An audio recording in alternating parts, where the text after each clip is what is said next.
Hello guys, welcome back to iDream media. ఈరోజు మనతో ఉన్నారు AMFI certified mutual fund distributor అయిన పిఎస్ చంద్రశేఖర్ గారు. ముఖ్యంగా ఫండ్స్ యొక్క పర్ఫార్మెన్స్ అనేది వ్యారీ అవుతున్నప్పుడు కంపేరబుల్ టు అదర్ ఫండ్స్, అలాంటప్పుడు మీరు మీ ఫండ్స్ని ఎలా రీబ్యాలెన్స్ చేయాలి, వాటికి సంబంధించిన ఇన్ఫర్మేషన్ అని తెలుసుకుందాం. Hi sir. సార్, జనరల్గా మనకి ఏదైనా మ్యూచువల్ ఫండ్ ఇన్వెస్ట్ చేశాక ఒక 6 to 8 months వాటి పర్ఫార్మెన్స్ చాలా పూర్గా ఉన్న టైంలో కంపేర్ టు దర్ పీర్, అంటే అదర్ మ్యూచువల్ ఫండ్స్తో కంపేర్ చేసినప్పుడు మనకి అంత అనిపించినప్పుడు వాట్ వీ షుడ్ డూ, అంటే ఒక ఇన్వెస్టర్ అనేవాడు ఏం చేయాలి ఆ టైంలో? ఇప్పుడు విరాట్ గారు ఫస్ట్ మ్యూచువల్ ఫండ్స్లో ఇన్వెస్ట్ చేసేవాళ్ళు ఎప్పుడు లాంగ్ టర్మ్ రావాలి, లాంగ్ టర్మ్ స్ట్రాటజీ. అంటే ఈక్విటీ బేస్డ్ మ్యూచువల్ ఫండ్స్లో కానీ ఇన్వెస్ట్ చేస్తే it's a long term strategy. మీకు రిటర్న్స్ ఎక్కువ అక్కర్లేదు అనుకునేటప్పుడు 6%, 7%, 8% కావాల్సి అన్నప్పుడు డెప్ట్ ఫండ్లో వేసుకోవచ్చు, రిస్క్ ఉండదు, పర్వాలేదు.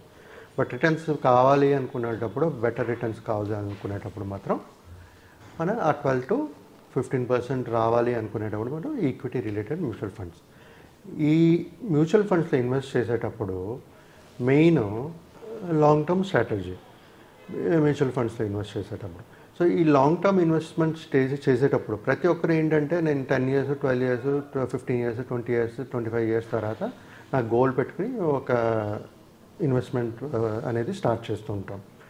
ఎస్ఐపి కానీ, లంసమ్ కానీ, what ever is mode of investment, ఆ విధంగా మనం ఇన్వెస్ట్మెంట్ చేయిస్తూ ఉంటాం. సో జనరల్గా మేము చెప్పేది ఏంటంటే, ప్రతి ఒక్క ఇన్వెస్టర్కి ఇన్వెస్ట్మెంట్ చేసేటప్పుడు long term strategy minimum 5 to 7 years plus ఉండాలి. అప్పుడే మీకు రిటర్న్స్ పవర్ ఆఫ్ కాంపౌండింగ్ అనేది కనబడుతూ ఉంటుంది అని చెప్తాం. సో ఇప్పుడు ఏం చేస్తారంటే, జనరల్గా ప్రతి ఒక్క కస్టమర్ అన్నీ ఫస్ట్ వింటారు, స్టార్ట్ చేస్తారు. కానీ వాళ్ళు చేసేది ఏంటంటే, ప్రతిరోజు చూస్తారు మార్కెట్, వాళ్ళ ఫండ్ పర్ఫార్మెన్స్లో అన్నేవి అప్స్ అండ్ డౌన్స్, వేరియేషన్స్ చూస్తుంటారు. చూస్తూ ఉండి ఏం చేస్తారు, కొన్ని నెలల ఒక 4-5 months, 6 months అయిన తర్వాత చూస్తారు. 6 months చూసిన తర్వాత, సార్ మా ఫండ్ పర్ఫామ్ చేయట్లేదు, ఏం చేయమంటారు? సో ఈ ఎన్ఐవి అనేది వేరియేషన్స్ ఉంటుంటాయి, అప్స్ అండ్ డౌన్స్ ఉంటుంటాయి, మార్కెట్ వాలటాలిటీ ఫ్లక్చుయేషన్స్ బట్టి. దీన్ని ప్రతిరోజు మానిటర్ చేస్తూ మన ఫండ్ పర్ఫార్మెన్సెస్ని ఎవాల్యుయేట్ చేయలేం, ఎందుకంటే లాంగ్ టర్మ్ స్ట్రాటజీ. మన ఫండ్ని పర్ఫార్మెన్స్ రివ్యూ చేయాలి అనుకునేటప్పుడు ప్రతి ఒక్కరూ ఒక 1.5 year లేకపోతే 7 to 8 quarters టైం ఇచ్చి అప్పుడు మనం చూడాలి పర్ఫార్మెన్స్. ఇప్పుడు పర్ఫామ్ చేస్తుందా లేదా, మనం అనుకున్న రిటర్న్స్ వస్తున్నాయా లేవా. లేదు అన్నప్పుడు ఆ టైంలో ఏం చేయాలనేది మీ డిస్ట్రిబ్యూటర్తో మాట్లాడితే వాళ్ళిద్దరు మాట్లాడుకుని డిసిషన్ తీసుకుంటారు. ఆ ఫండ్ ఫ్యూచర్లో పర్ఫామ్ చేస్తుందా లేదా, నెక్స్ట్ 4 years, 5 years, 10 years ఏదైతే గోల్ పీరియడ్ ఉందో అది మనకు అనుకునే రిటర్న్స్ ఇస్తాయా లేవా అనేది చూసుకుని దాని తర్వాత డిసిషన్ అనేది తీసుకోవాలి. బట్ నేను చెప్పేది ఇప్పుడు ఏం చేస్తుంటారంటే, వీళ్ళు ప్రతిరోజు మానిటర్ చేస్తుంటారు. ఇది స్టాక్స్ కాదు, specific F&O futures and options కాదు.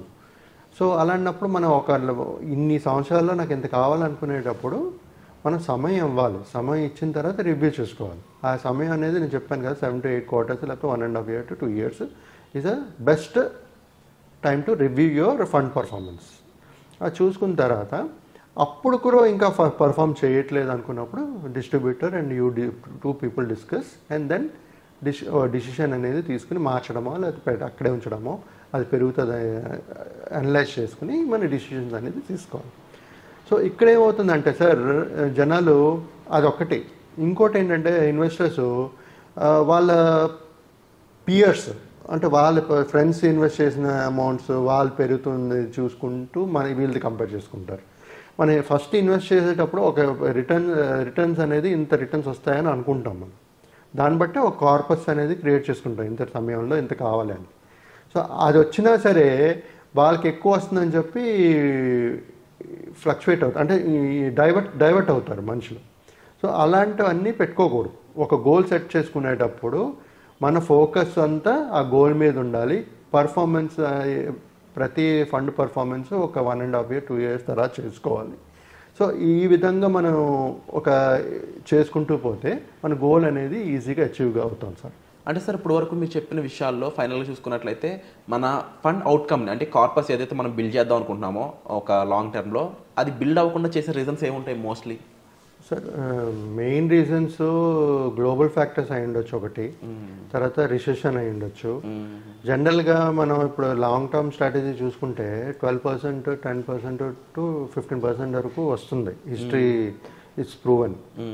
సో ఒకవేళ ఆ కార్పస్ క్రియేట్ అవ్వలేదు అనే రీజన్స్ ఒకటి ఈ గ్లోబల్ ఫ్యాక్టర్స్ కానీ రిసెషన్ కానీ ఉండొచ్చు, లేకపోతే పర్సనల్ ఇన్వెస్టర్ ఇన్కమ్ లేకపోవడం, ఆయన ఇన్వెస్ట్ చేయలేకపోవడం, ఈ అవసరమైతే మార్కెట్ వాలటాలిటీ అయ్యేటప్పుడు కొంచెం స్టెప్అప్ చేయడం, ఇవన్నీ రీజన్స్ అవ్వచ్చు సార్ ఆ కార్పస్.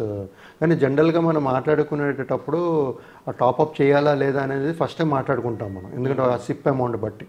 సో అది మేజర్ రీజన్ ఉండదు. ఈ మార్కెట్ వాలటాలిటీ, గ్లోబల్ రిసెషన్, ఈ ఫ్యాక్టర్స్ మేజర్గా ప్లే చేస్తుంది. ప్లస్ ఆబ్వియస్లీ జాబ్ లేదనుకోండి ఇన్ బిట్వీన్, అది కూడా ఆ కార్పస్ అనేది తగ్గుతుంది.